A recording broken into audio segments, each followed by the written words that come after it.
제가 구원의 풍성한 축복이라는 제목으로 하나님 말씀을 증언하겠습니다. 보통 이제 구원의 축복, 또 구원의 어떤 풍성한 어떤 열매, 이걸 묵상해 볼 때 오래전에 들었던 어떤 할머니 얘기가 떠올랐습니다. 외아들을 둔 할머니가 계셨습니다. 근데 이 외아들이 미국으로 이제 이민을 가게 되면서 이제 할머니만 홀로 한국에 남겨지게 되었습니다. 그럼 그 아들이 어떻게 해야 되죠? 당연히 한국에 계시는 어머니가 잘 지낼 수 있게 생활비를 이제 보내드려야 하지 않습니까? 근데 그 아들이 어머니 홀로 계시는 걸 알면서 돈을 안 보내주는 겁니다. 할머니는 말로 다 할 수 없는 아주 궁핍함을 이어갔습니다. 그리고 주변 사람들이 저 불효자식이라고 이렇게 욕을 얼마나 했겠습니까? 근데 나중에 알고 보니까요, 이 아들은 매일 정성스러운 편지와 더불어서 한 달 내내 넉넉히 쓸 수 있는 돈을 수표로 이게 보내드렸답니다. 그런데 이 수표의 가치를 모르시는 할머니가 아들이 보내준 편지와 함께 그 수표를 그냥 차곡차곡 쌓아만 두고 궁핍한 생활을 하셨다는 이야기입니다. 또 하나의 이야기가 있습니다. 보통 이제 휴먼 계좌라고 하죠. 휴먼 계좌. 휴먼 계좌가 뭐죠? 그렇습니다. 예. 분명히 이제 통장에 돈이 들어 있어요. 근데 통장 주인이 잘 몰라서 찾아가지 않은 채 잠들어 있는 게 휴먼 계좌입니다. 그래서 추정하기를 지금 우리나라에서 휴먼 계좌로 억울하게 묻혀 있는 돈이 무려 한 2,400억 원 정도 된다고 합니다. 점점 늘어나고 있다고 하죠. 여러분 한번 검색해 보세요. 지금은 한번 클릭하면 하면요, 다 나타난대요. 그래서 찾았다. 그럼 저한테 밥 한번 사셔야 됩니다.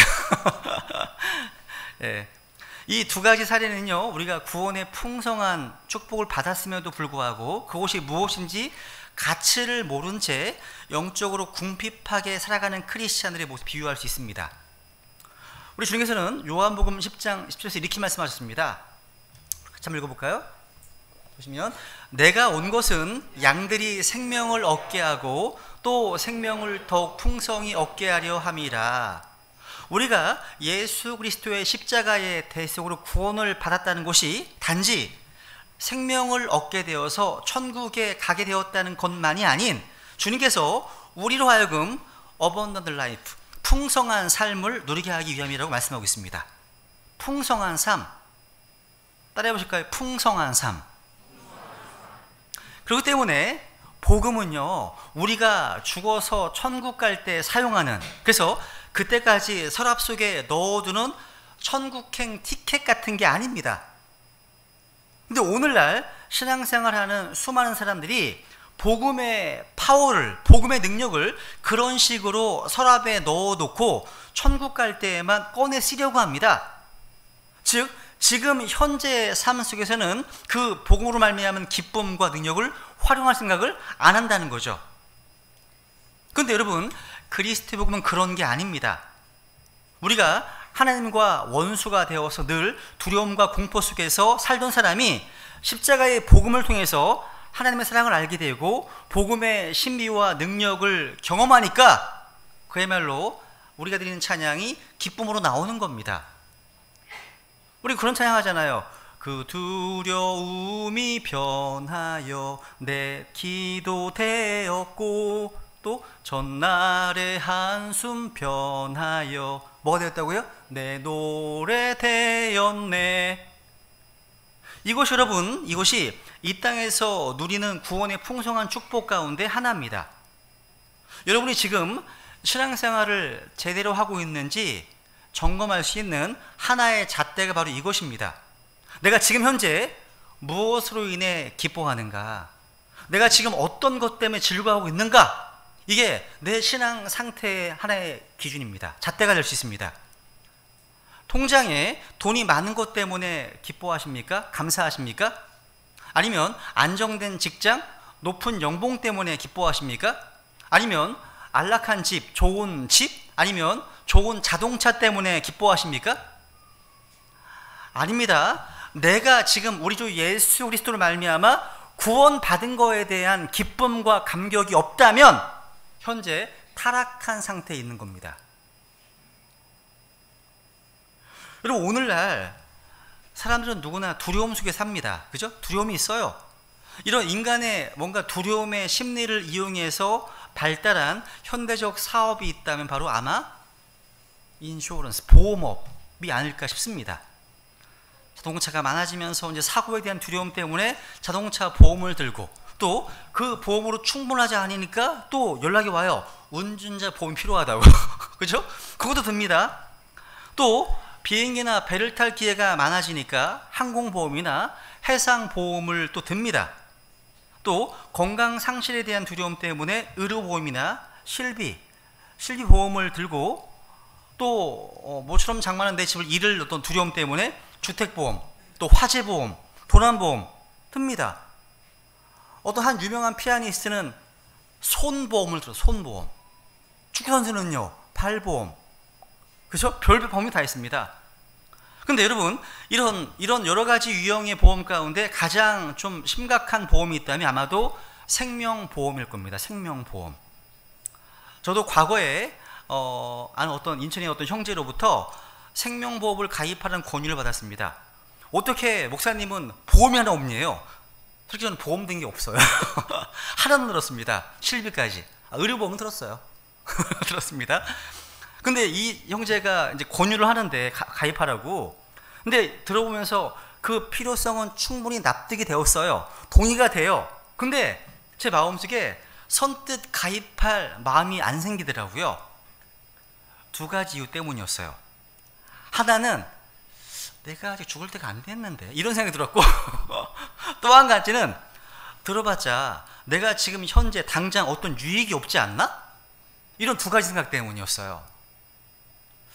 생각해 보니까요, 여러분, 우리가 믿지 않는 분들에게 이제 이 복음을 전할 때 그분들도 이와 비슷한 생각을 하지 않을까라는 생각이 들어요. 무슨 생각이면, 죽어서 천국에 가는 것도 정말 중요한 일이지만, 필요한 일이지만, 그 복음이, 그 신앙이 지금 당장 나의 어떤 삶 속에서, 구체적인 현실 속에서 뭔 유익이 있냐, 무슨 축복이 있냐, 이렇게 반문할 수 있는 거 아니겠습니까?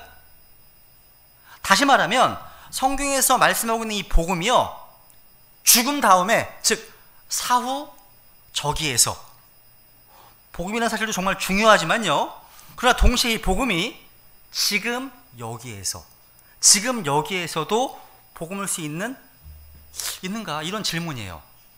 지금 여기서도요. 물론 그 대답은 절대적으로 예스입니다. 예스예요. 여러분, 성경에서 말씀하고 있는 구원은요, 죽어서 천국에 가는 미래적 차원이 포함되어, 하나님께서는요, 주 예수 그리스도를 믿음으로 구원받아서 하나님의 자녀가 된 이들을 위해서 요한복음 14장에 보시면 내 아버지 집에 거할 곳이 많다, 내가 너희를 위해서 처소를 예배하러 간다 하셨습니다. 주께서는 우리를 위해서 하늘의 놀라운 맨션, 놀라운 거처를 준비하셨다고 선언하고 있습니다. 오늘 본문 9절에 보십시오. 한번 9절에 보시면, 9절 같이 읽어볼까요? 시작. 그러면 이제 우리가 그분의 피로 말미암아 의롭게 되었은즉 더욱더 그분을 통해 진노로부터 구원을 받으리니 we shall be saved from wrath입니다. 그죠? 보세요. 구원을 받을 것이다. shall be입니다. 이건 미래 시대로 되어 있죠. 이 구원은요, 예수님께서 십자가에 피 흘려 죽으심으로 우리의 모든 죄가 사함받고 그로 인해서 장차 하나님의 진노에서부터 벗어나 천국에 갈 것이라고 하는 구원의 미래적 차원을 말하고 있습니다. 제가 한번 말씀드렸죠. 구원의 3종석 다시 한번 들어보시면 좋겠습니다.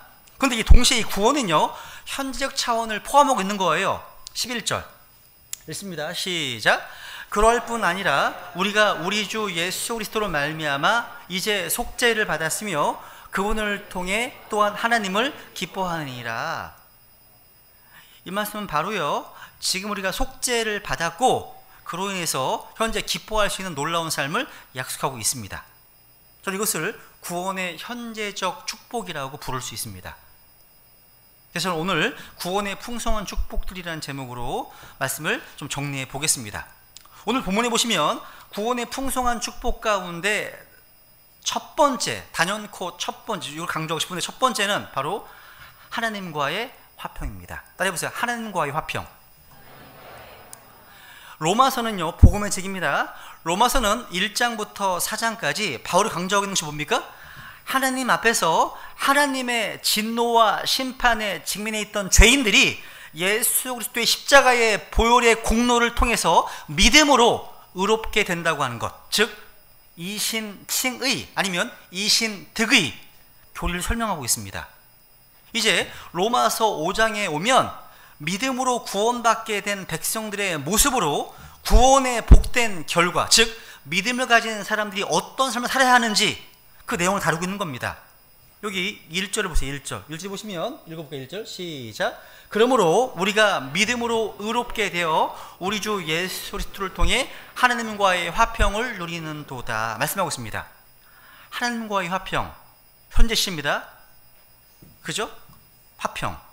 우리가 화평을 누리게 된 이유가 뭐죠?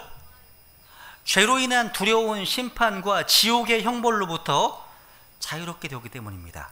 해방이죠. 우리는 원래 죄로 인해서 죽게 되었습니다. 이것은 기록된 바 의로운 자는 없나니 단 한 사람도 없다. 또 죄의 삭은 사망이다.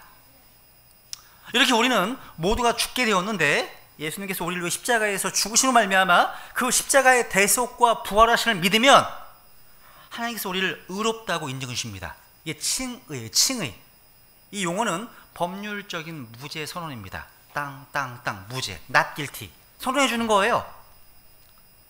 그렇기 때문에 이제는 우리가 죄로 인한 심판으로부터 자유롭게 되었고 내적으로 평안을, peace, 평안, 화평, 평강 같은 말입니다. 평안을 누리게 되었다는 겁니다.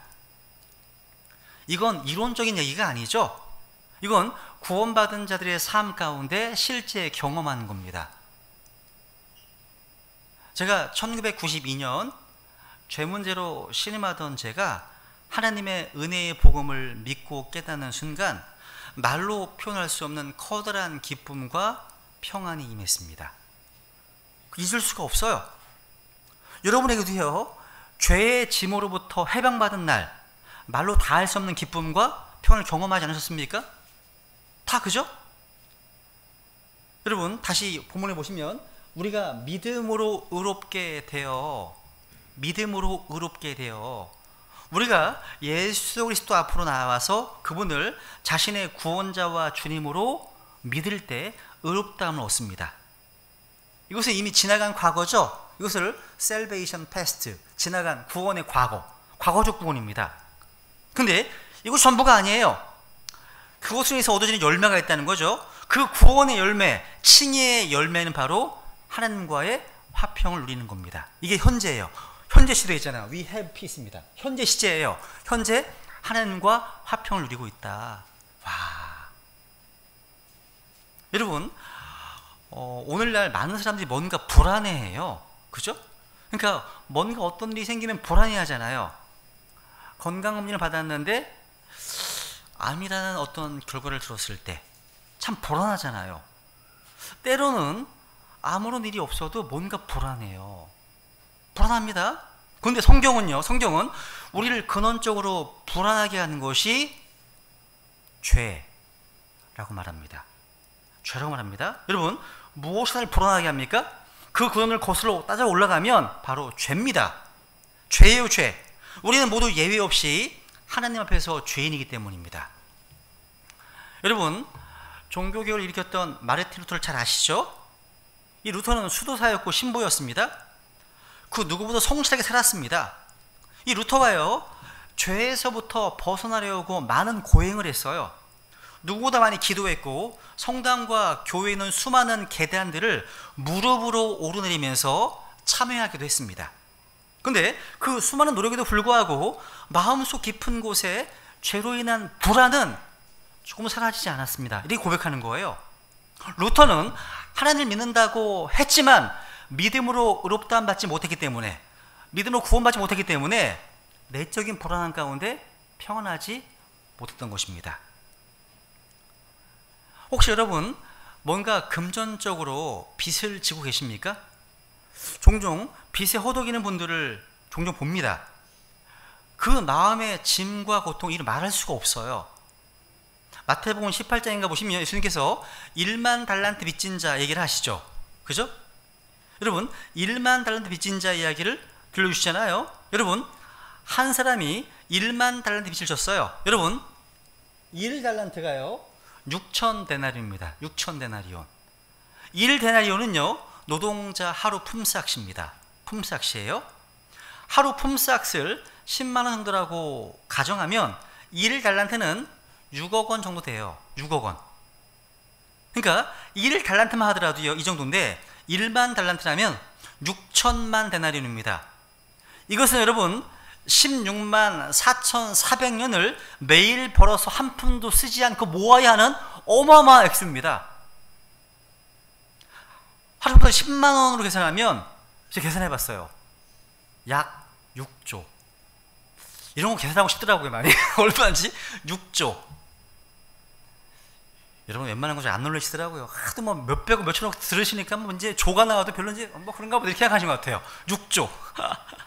이건 천문학적인 액수 아니에요? 6조면? 그죠?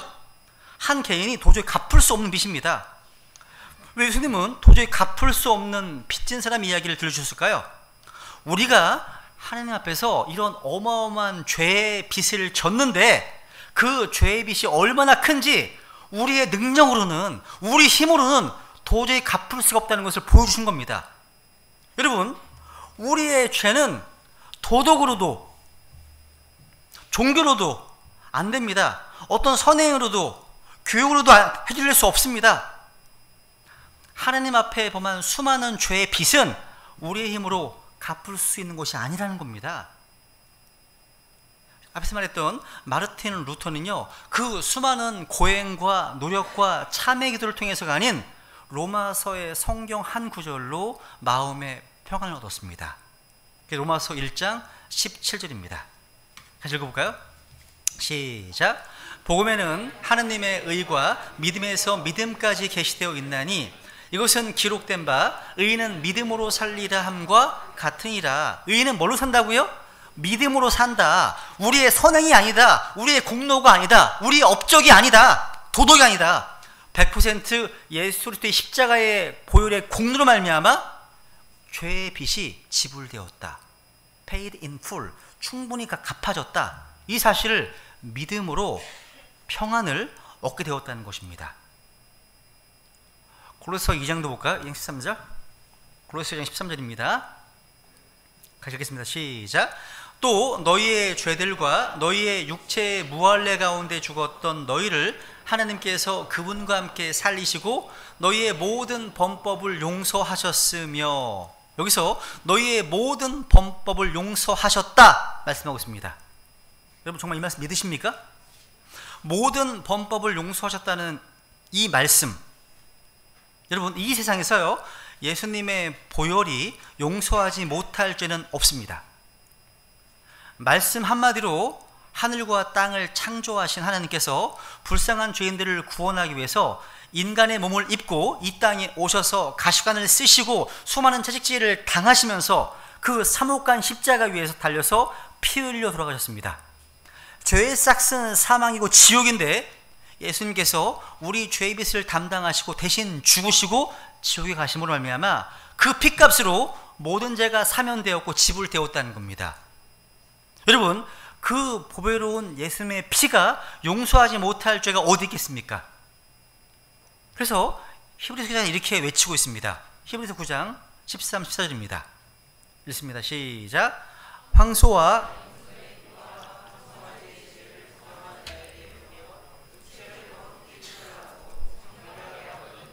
하물며 영원하신 성령을 통해 자신을 점없이 하나님께 드린 그리스도의 피는 죽은 행위로부터 너희 양심을 얼마나 더 많이 깨끗하게 하여 살아계신 하나님을 섬기게 하겠느냐. 아멘. 그러니까 구약시대의 희생 제사를 통해서 짐승의 피가 구약 백성들의 죄를 사면했다면 하물며 이 땅을 지으신 하나님께서 독생자를 보내셔서 그 아들의 피를 통해서 해결하지 못할 죄가 어디 있겠느냐 말씀하시는 거예요. 과거에 내가 지었던 죄뿐만 아니라 지금 짓고 있는 죄, 그리고 더 놀라운 것은 내가 앞으로 짓게 될 미래의 죄까지도 다 포함해서 용서하셨다고 성경은 선포하고 있습니다. 그래서 우리가 착각하지 말아야 될 부분이 있어요. 하나님께서 우리가 장차 지을 죄를 포함해서 모든 죄를 다 용서하시는 게 우리의 행위 때문이 아니라는 겁니다. 우리에게는 전혀 근거가 없어요. 하나님께서 우리를 의롭다고 선포하시고 모든 죄를 용서하신 것은 오직 예수님의 보혈에 근거한 겁니다. 그것은 내 행위와 아무런 상관이 없습니다. 오직 예수님께서 십자가에서 이루신 놀라운 그 사역, 구속사역, 그 사랑을 받아들이고 믿음으로 그렇게 되었다는 거죠. 그래서 로마서 8장 1절에 보시면 그러므로 이제 그리스도 예수님 안에 있는 자들에게는 정죄함이 없다 하십니다. 정죄함이 없습니다. 여러분, 영이신 하나님께서 육체로 나타나셔서 이 땅에 예수님께서 오신 거예요. 그분은 하나님이십니다.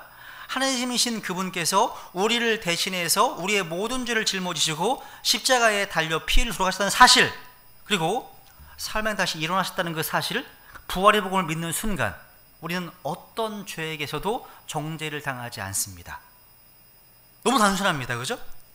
그런데 성령께서 지적하시는 유일한 한 가지 죄가 있죠. 그게 뭐예요? 요한복음 16장에 보시면 같이 읽을까요? 시작. 죄에 대하여라 함은 그들이 나를 믿지 아니하기 때문이요. 바로 믿지 않는 죄입니다. 여러분을 사랑하셔서 여러분을 대신해서 십자가에 피 흘려 돌아가신 그 사랑의 구주를 믿지 않고 거부하는 죄가 가장 큰 죄이고, 그 죄 때문에 영원한 형벌을 받게 되는 것입니다. 우리는 예수 그리스도를 믿음으로 말미암아 영원한 생명을 얻었을 뿐만 아니라 동시에 오늘 여기에서 정말로 큰 복을 누리게 되었습니다. 그게 뭐라고요? 첫 번째로 하나님과의 화평입니다. 저는 이분이 너무나 감격스러워요. 이 엄청난 사실을 이해하려면 우리가 예수를 믿기 전에는 하나님과 화평을 누리지 못하는 사람이었다는 사실을 잊지 말아야 됩니다. 우리는요, 하나님과의 화평을 누리지 못하는 사람 뿐만 아니라요, 본문 10절에 보시면 우리가 하나님과 원수였다고 되어 있습니다. 원수였습니다. 왜 하나님과 원수였을까요? 거룩하신 하나님께서는 죄가 있는 곳에 진노를 발할 수밖에 없습니다. 우리의 죄 때문에 하나님 우리를 원수처럼 대할 수밖에 없으셨고, 우리 편에서도요, 죄 때문에 그 죄를 합리화하기 위해서 하나님을 대적하고 있었습니다. 근데 어떻게 하나님과 화해하게 되었다고요? 10절 읽어볼게요. 시작. 이는 우리가 원수였을 때 하나님의 아들의 죽음으로 말미암아 하나님과 화해하게 되었을진데 화해하게 된 자로서 더욱더 그분의 생명으로 말미암아 구원을 받을 것이기 때문이라. 바로 이 말씀 보시면 하나님의 아들 예수 그리스도의 죽으심으로 말미암아 원수되었던 우리가 하나님과 화해하게 되는 놀라운 역사가 가능할 수 있었다고 가르치고 있습니다. 놀라운 거죠. 여러분, 하나님과 화해하게 되었다, 하나님과 화평을 누리게 되었다, 이 사실이 실제로 우리의 삶 가운데 던지는 의미가 무엇일까요? 본문 2절을 보세요. 2절에 보시면 여기서 이런 답변을 보게 됩니다. 2절 읽습니다. 시작. 또 우리가 그분을 통해 지금 우리가 서 있는 이 은혜 안에 믿음으로 들어감을 얻었으며 하나님의 영광의 소망을 기뻐하느니라. 아멘. 여기에 중요한 두 단어에 주목해 보세요. 하나는 서 있다는 단어, we stand라는 단어입니다. 또 하나는 들어갔다, access, 접근. 어떤 홈페이지에 들어갔는데 회원이 아니라고 access가 deny 되죠. 접근이 불가합니다. 접근이 안 되는 거예요. 그 access입니다. 여러분, 우리가 믿음을 통해서 모든 죄를 사면받아서 하나님과 화평을 누리게 되었기 때문에 하나님께 나아갈 수가 있습니다. 접근할 수 있게 되었습니다. 그리고 하나님 앞에 설 수 있게 되었다는 거예요. 여러분, 죄인이요, 하나님 앞에 선다는 사실이 얼마나 두려운 일인지 아세요? 죄인인 나를 속속들이 아시고 꿰뚫어 보신 하나님, 거룩하신 하나님, 전능하신 하나님, 그분 앞에 죄 많은 내가 접근한다? 이 사실이 얼마나 두려운 사실입니까? 예를 들어서요, 제가 여러분의 모든 것을 다 안다고 한번 생각해 보세요. 그러면 제 앞에 설 사람이 몇 사람이 되겠습니까? 하물며 전능자신 하나님 앞에 나아가서 그 하나님 앞에 선다는 사실이 얼마나 두려운 일이 되겠습니까? 여러분, 감히 하나님 앞에 나아갈 수 없었던 우리들이 하나님과 나 사이의 화해자이신 예수 그리스도를 의지하는 순간 하나님 앞에 액세스, 나아갈 수 있게 되었다는 사실 믿으십니까 여러분? 백악관? 청와대 가는 거? 왕들의 왕, 하나님께 액세스할 수 있다는 사실, 놀라운 특권입니다. 특권입니다. 그래서 히브리서 10장에 보시면 19절 읽어볼까요? 시작. 그러므로 형제들아, 우리가 예수님의 피를 힘입어 새롭고 살아있는 길로 지성소에 들어갈 담대함을 얻었는데, 그 다음 22절 시작. 우리 마음이 뿌림을 받아 악한 양심으로부터 벗어났고 우리 몸은 순수한 물로 씻겼으니 우리가 믿음의 충만한 확신 속에서 진실한 마음으로 가까이 다가가자. 그냥 다가가는 게 아니라 믿음의 충만한 확신 속에서 담대하게 나아가자 말씀하고 있는 겁니다. 그러니까 여러분, 믿음으로 의롭다 하심 받을 때 우리에게는요, 하나님 앞에 나아가는 특권만 줄 뿐만 아니라 그 하나님 앞에 감히 설 수 있게 된 거예요. 여기 서 있다는 말은요, 그냥 하나님 앞에 선다는 말이 아니라 서서 그분의 얼굴을 배웠고 그분과 교제하고 하나님의 사랑과 은혜를 입을 수 있다는 거예요. 그러니까 구원받은 자로서 믿음으로 하나님 앞에 서서 그분과 함께 교제하고 대화할 수 있는 놀라운 특권을 주셨습니다. 이 놀라운 은혜 아니에요? 죄 때문에 하나님 앞에 저주의 대상이었던 내가 감히 만유를 창조하시고 만물을 통치하시는 하나님과 교제를 나눈다? 이 놀라운 특권입니다. 은혜죠. 이 부분은 아무리 반복해도 지나치지 않습니다. 이게 구원의 풍성한 축복 첫 번째입니다. 이제 두 번째로 나갑니다. 두 번째는 바로 기쁨입니다. 기쁨. 따라해보세요. 기쁨. 기쁨입니다. 그래서 오늘 본문에 보시면 하나님과의 화평뿐만 아니라 구원의 축복으로 기쁨을 강조하고 있습니다. 기쁨을. 여기 오늘 2절에 보시면 로마서 5장 2절 2절에 보시면 같이 읽습니다. 시작. 또 우리가 그분을 통해 지금 우리가 서 있는 이 은혜 안에 믿음으로 들어감을 얻었으며 하나님의 영광의 소망을 기뻐하느니라. 야, 기뻐한다. 여러분, 이 기쁨의 이유가 뭘까요 도대체? 본문에 보시면 세 가지 이유 때문에 우리가 기뻐할 수 있다 가르치고 있습니다. 첫 번째 이유가 뭐냐면, 잘 보세요. 뭘 기뻐한다고요? 밑줄. 하나님의 영광의 소망을 기뻐한다 되어 있죠. 여러분, 영광의 소망이 뭐예요? 몇 가지를 볼 수 있습니다. 첫 번째, 로마서 3장 23절에 보시면 우리가 복음전할 때 많이 인용하는 구절이잖아요. 모든 사람이 죄를 지어 천국에 이르지 못하더니가 아니라 하나님의 영광에 이르지 못하는 되어 있죠. 모든 사람이 죄를 지어서 어디 이르지 못한다고요? 하나님의 영광에 이르지 못했다. 그죠? 우리가 구원받기 전에는요, 하나님의 영광에 도달할 수 없는 사람이었지만 이제는 믿음을 얻게 되어서 하나님의 영광의 소망을 기뻐한다고 간증하는 겁니다. 이게 얼마나 달라진 모습입니까? 그러니까 우리가 구원받았다는 사실로 인한 기쁨이 있다는 거예요. 또 한 가지, 여기 하나님의 영광의 소망이 뭐냐? 바로 우리 주 예수 그리스도이십니다. 거기서 적어놓으세요.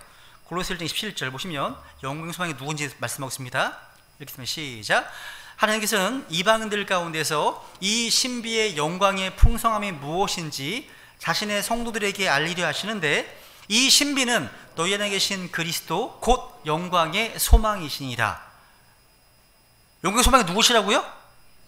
예수 그리스도입니다. 그러니까 우리 안에 거하시는 예수 그리스도가 바로 영광의 소망이십니다. 그래서 구원받은 성도들에게는요, 우리 안에 거하시는 분으로 인한 기쁨이 있다는 거죠. 여러분, 예수님께서 우리 안에 거하시기 때문에 우리는 하나가 된 거예요. 요한복음 7장에 보시면 예수님의 기도 가운데 계속 반복해서 나오는 제목이 뭐예요? 교회의 하나됨, 연합에 대한 것이었습니다. 그죠?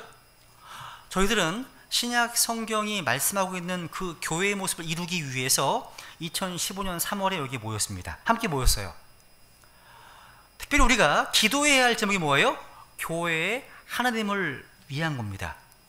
십자가에 자신의 자아를 못 받고 우리 안에 거하시는 예수 그리스도만이 드러나시고 그분께서 높임 받으실 때 연합할 수 있습니다.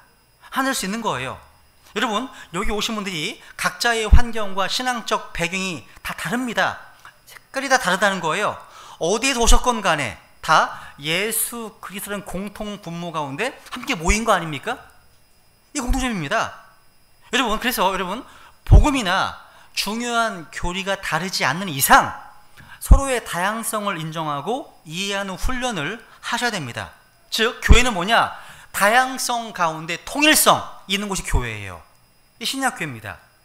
나의 의견, 나의 생각과 다름에도 불구하고 서로 순종을 배울 수 있는 곳이 바로 교회입니다. 우리는 모두 항상 무엇인가를 배우려는 겸손한 자세와 태도를 견지하셔야 됩니다. 뭔가 내가 안다고 하는 교만이 들어오는 순간 은혜를 잃게 됩니다. 다른 시에게 상처를 주기 때문입니다. 나보다 남을 더 낮게 여기고 다른 세대의 의견을 자신의 의견보다 더 존중하는 분위기가 되어야 한다는 거죠. 그러려면 십자가에 자신의 자아를 처리해야 됩니다. 내가 그리스도와 함께 못 박혀 있음을 믿고 적용해야 한다는 거예요. 그 이 십자가 아래에서 교회가 온전히 한 될 수 있도록 꼭 기도해야 된다는 겁니다.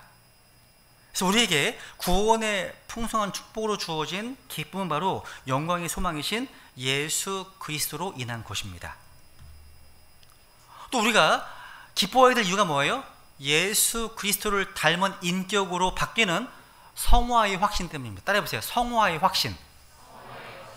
우리가 이 땅에서 우리가 어떤 일을 당해도 그 모든 일은 우리가 주님을 닮아가도록 주님께서 지금 다 배열하고 계시구나, 주님께서 다 역사하시는 사실을 확신할 때 우리는 진심으로 기뻐할 수 있습니다. 우리 모두는요 다 공사 중의 인간이에요. 완전하지 않습니다.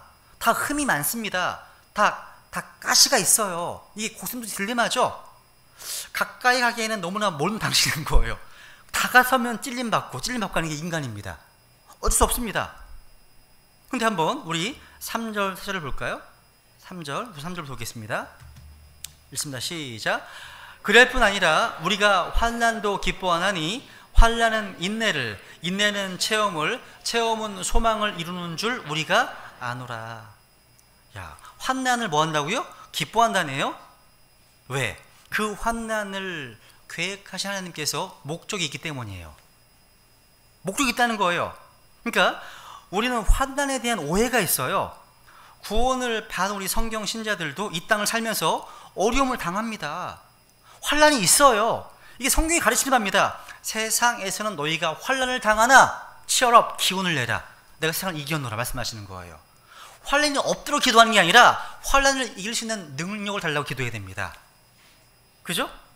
여러분, 보통 환난이 오면, 어려움이 오면 기쁨을 우리는 보통 뺏어갑니다. 몸이 아프면 모든 게 힘들어요. 경제적으로 궁핍하면 우리 인생이 사막과 같습니다. 가정이나 자녀에게 문제가 생기면 기쁨이 다 사라져버리고 맙니다. 이것이 바로 환난의 위력입니다. 그런데 우리 크리스천들은 어떤 자들입니까? 환난을 기뻐할 수 있는 자들입니다. 이게 어떻게 가능할까요? 환난의 목적을 이해하기 때문에 가능한 거예요. 가능하기 때문입니다. 그러니까 중요한 거는요, 하나님의 뜻과 목적을 알아야 한다는 거죠. 여러분, 이 땅에서 우리에게 일어나는 일 가운데 우연은 하나도 없습니다. 특히 하나님의 섭리 아래 있지 않은 환난은 존재하지 않습니다. 심지어 예수님께서요, 십자가를 지실 때 내 아버지께서 주시는 자를 내가 받지 않겠느냐, 그 십자가를 아버지께서 주신 자녀로 인정하십니다. 받아들이십니다. 여러분, 하나님께서 우리에게 왜 환난을 허락하시는 겁니까? 우리가 인내를 배워서 연단하기 위함입니다. 즉, 순금을 얻기 위해서 용광로에서 이게 재련하는 과정이 연단이잖아요. 그죠? 우리의 성품과 인격은요, 환난을 통해서 순전해집니다. 여러분, 우리 삶이 전부 평안하기만 해, 모든 게 다 잘 되기만 해, 예수님처럼 빚을 수 있겠습니까? 안 되죠. 근데 그렇게 안 되는 겁니다. 근데 우리 안에 있는 수많은 죄성과 잘못된 부분들과 나쁜 습관은 뭘 통해서 사라집니까? 놀랍게도 환난을 통해서 제거되는 겁니다. 여러분, 불같은 시련과 환난이 없으면 순금을 뽑아낼 방법이 없습니다. 그렇기 때문에 환난이 계속되는 동안 그것을 참고 인내하면 비록 아프고 힘들지라도 그것이 우리의 성품과 신앙을 연단하게 만드는 거예요. 여러분, 내 안에 불순물을 걸러내게 하고 회개하게 하고 잘못을 끊어버리게 만듭니다. 이것이 바로 하나님께서 우리에게 환난을 허락하시는 이유입니다. 그래서 욥은 자신의 체험을 이렇게 간증했죠. 읽어볼까요? 욥기 23장 10절 말씀입니다. 유명 말씀이죠. 같이 읽죠. 시작. 그러나 내가 가는 길을 그분께서 아시나니 그분께서 나를 단련하신 뒤에는 내가 금같이 나오리라. 금같이 나오게 하려고 허락하시는 겁니다. 예수님처럼 닮게 하기 위해서 허락하시는 거라는 거죠. 그러니까 하나님은요, 저 여러분을 순금으로 만들기 원하십니다. 그래서 이 땅을 사는 동안 하나님 주시는 기쁨의 축복을 누리기 원하신다면 그 고통의 목적, 이 환난의 목적을 분명히 이해해야 된다는 겁니다. 하나님은 나를 금으로 만들기 위해서 환난을 허락하신다는 사실. 환난이 그 일을 하는 겁니다. 환난이 주님께서 원하시는 인격으로 우리를 빚어가시는 거예요. 환난을 통해서요. 여러분, 스트레스 많이 받으시잖아요. 스트레스. 여러분, 올리브 기름을 짤 때 보통 이제 성경 시대 당시의 기계는요, 올리브 열매를 아래에 놓고 위에서 꽉 눌러서 기름을 짜냈습니다. 이게 우리와 비슷한 것 같아요. 우리는 늘 우리에게 던지는 스트레스나 압력 때문에 괴로움을 당하고 있습니다. 그럼 여러분, 하나님을 사랑하는 이들에게 있어서 이 환난은 우리를 빚어서 예수님을 닮게 만드는 좋은 도구라는 사실이에요. 그래서 이 환난도 기뻐할 수 있다고 고백할 수 있는 겁니다. 또 기뻐할 수 또 하나의 이유가 있습니다. 여기 11절 보시면 11절 바로 하나님 때문에 기뻐할 수 있습니다. 같이 읽어볼까요? 시작. 그러할 뿐 아니라 우리가 우리 주 예수 그리스도로 말미암아 이제 속죄를 받았으며 그분을 통해 또한 하나님을 기뻐하느니라. 사실 우리에게 주어지는 환난을 우리가 100% 이해는 못합니다. 목적은 이해할 수 있겠지만 왜 이런 일이 나에게 주어졌지? 이해가 안 될 때가 많이 있습니다. 근데 우리가 환난 가운데서도 주님을 신뢰할 수 있다면, 즉 그 가운데 주님께서 함께 하심을 분명히 체험할 수 있다는 사실이에요. 그러니까 환난 가운데 있을 때 우리는 하나님의 위로를 더 크게 체험할 수 있습니다. 여러분, 교회에서 종종 어떤 분들이 참 위로를 참 잘하시는 분이 계십니다. 이분 앞에 이분과 교제하다 보면 위로가 돼. 왠지 아세요? 그분이 많은 환난을 통해서 위로를 받았기 때문이에요.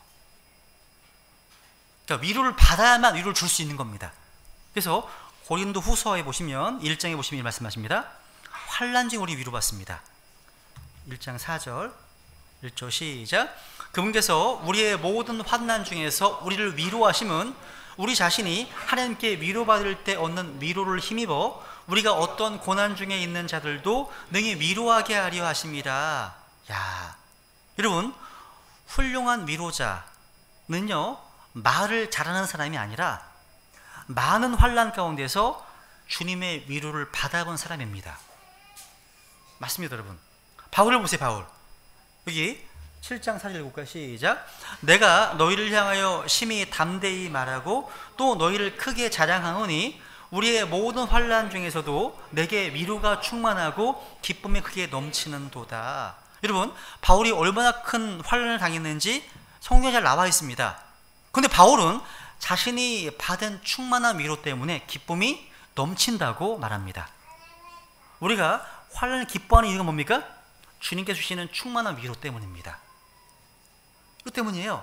환난 중에 다가오시는 주님, 그리고 그 환난의 깊이보다 더 커다란 기쁨으로 나를 위로하시는 하나님의 긍휼과 은혜를 체험해 보셨습니까? 여러분, 환난의 비바람과 역경과 캄캄한 폭풍에도 불구하고 환난 속에서도요, 함께 하시고 위로하시는 그 하나님 때문에 찬양할 수 있고 기뻐할 수 있는 것이 바로 우리 성도들의 특권입니다. 특권이에요.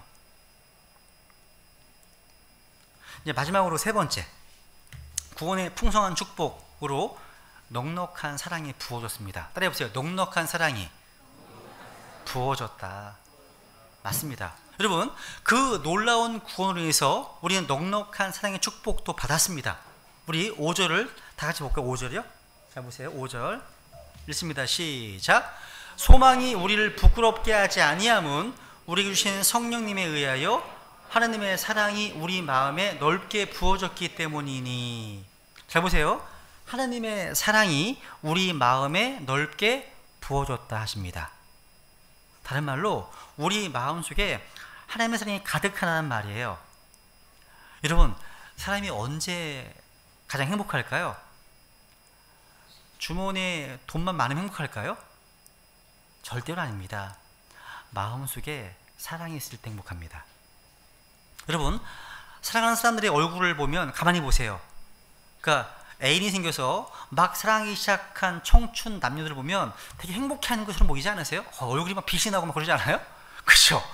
여러분, 사람을 행복하게 만드는 것은요, 사랑이기 때문에 그렇습니다. 사랑. 근데 구원받은 성도들 마음속에는요, 어떤 사랑이 있는가 하면 하나님의 사랑이 있습니다. 하나님께서 우리들을 사랑하셔서 친히 인간의 몸을 입으시고 이 땅에 오셔서 우리를 위해 십자가에서 피를 죽기까지 한 그 사랑, 그 위대한 사랑이 우리 마음속에 가득하다는 겁니다. 그럼 우리가 얼마나 행복한 사람이에요. 행복한 사람이죠. 우리들 마음속에 가장 위대한 사랑이 있다고 하는 사실입니다. 이 사랑을 생각하면 얼마나 감동되는지 몰라요. 그래서 제가요, 이전에 좋아했던 찬양 이런 노래가 있어요. 아세요, 여러분? 주님의 사랑? 주님이 주시는 파도 같은 사랑은 내 작은 가슴에 흘러 넘쳐요. 생각하면 할수록, 기도면 할수록 두 눈가의 눈물이 터질 것 같아. 이런 찬양이거든요. 그렇습니다, 여러분. 여러분, 하나님께서요, 구원받은 우리에게 넓게 부어주신 사랑은요, 우리가 평생 동안 사용할 수 있는 사랑입니다. 그 사랑으로 하나님을 사랑하고 이웃을 사랑할 수 있는 넉넉한 그 사랑의 강을 부어주셨다 성경은 증언하고 있는 겁니다. 우리가 언제 이 사랑을 체험하셨습니까? 바로 십자가 앞에 섰을 때입니다. 이 놀라운 사랑을 체험한 사람이라면 다른 이웃을 사랑할 수 있는 거예요. 주님께서 저 여러분을 어떻게 사랑하셨습니까? 그 사랑의 깊이와 놀라움을 알려면 주님 만나기 전에 내가 어떠한 존재였는지를 살펴보면 분명해지는 거예요. 여기 오늘 본문에 보시면 구원받기 전에 네 가지 모습을 네 가지로 계시하고 있는데, 우선 6절에 보시면 읽겠습니다. 시작. 우리가 아직 힘이 없을 때 그리스도께서 정하신 때가 되어 경건치 아니한 자들을 위해 죽으셨느니라. 보시면 힘이 없던 자였습니다. 무력한 자였어요. 그러니까 근 무력증 환자처럼 구원에 있어서 아무것도 할 수 없는 무력한 자였다는 거죠. 그죠? 근데 그 무력한 저희를 사랑하셨습니다. 그리고 후반 보시면 경건치 아니한 자들이라고 되어 있습니다. 우리는 경건치 아니한 자들이었습니다. 또 8절에 보시면 우리가 아직 죄인이었을 때 죄인이었습니다. 죄인이었어요. 죄인이었지만 십자가에서 우리를 사랑하셨습니다. 또 10절에 보면 우리 하나님과 원수였습니다. 내가 무력한 자였고 경건치 않은 자였고 죄인이었고 하나님의 원수된 자였음을 불구하고 하나님 나라를 사랑하셨습니다. 우리가 우리 스스로를 구원할 능력이 아무것도 없음을 불구하고 나를 사랑하셨다는 거죠. 하나님은요, 나의 불경건함과 추함을 아시고 나의 죄인됨과 하나님을 대적하듯 있었던 그 원수됨을 다 아시면서도 여전히 사랑하셨다는 사실. 그 하나님의 사랑 때문에 우리가 구원받아서 하나님의 자녀가 되었다는 사실. 이 사랑을 체험하신 분이시라면 우리가 사랑하지 못할 사람이나 사랑하지 못할 환경이 어디 있겠습니까?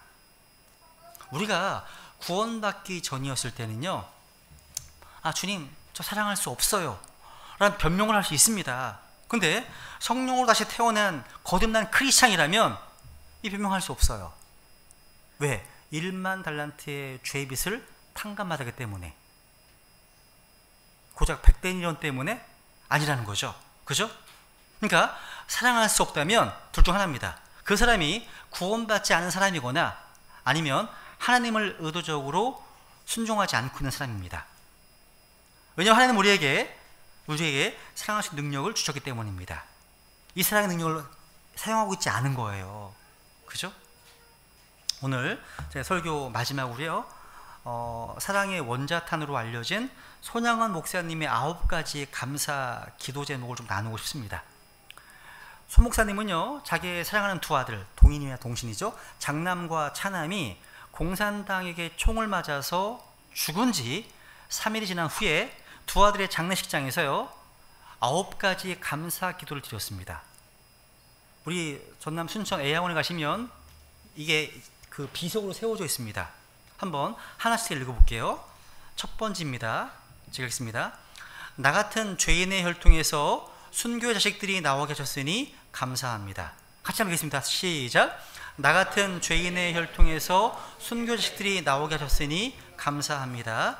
둘째, 허다한 많은 성도들 중에 어찌 이런 보배들을 주께서 하필 내게 맡겨주셨는지 감사합니다. 셋째, 삼남 삼녀 중에서도 가장 아름다운 두 아들, 장자와 차자를 바치게 된 나의 축복을 감사합니다. 넷째, 한 아들의 순교도 귀하다거늘 하물며 두 아들의 순교일이요 감사합니다. 다섯째, 예수 믿다가 누워 죽는 것도 큰 복이라 하거늘 하물며 전도하다 총살 순교 당함이리요 감사합니다. 여섯째, 미국 유학 가려고 준비하던 내 아들 미국보다 더 좋은 천국에 갔으니 내 마음 안심되어 감사합니다. 일곱 번째, 나의 사랑하는 두 아들을 총살한 원수를 회개시켜 내 아들 삼고자 하는 사랑의 마음을 주신 하나님께 감사합니다. 여덟 번째, 내 두 아들의 순교로 말미암아 무수한 천국의 아들들이 생길 것이 믿어지니 감사합니다. 마지막 아홉 번째, 이 같은 역경 중에서 이상 8가지 진리와 하나님의 사랑을 찾는 기쁜 마음, 여유 있는 믿음 주신 우리 주께 감사합니다. 이렇게 감사 기도를 하신 후에 감사 헌금으로 1만 원을 주께 드렸다고 합니다. 그것이 예양원의 봉투가 지금 보관되어 있어요. 여러분, 그 당시 목회자의 사례비가, 한 달 사례비가 50원이었습니다. 1만 원이면 한 200개월어치의 사례비입니다. 드린 거예요. 어떻게 이게 가능한 걸까요? 그냥 하는 말이 아니에요. 아닙니다. 오늘 본문 말씀 그대로 주님께서 부어주신 넉넉한 사랑이 아니면 이해할 수 없습니다. 우리 눈을 감아 보겠습니다.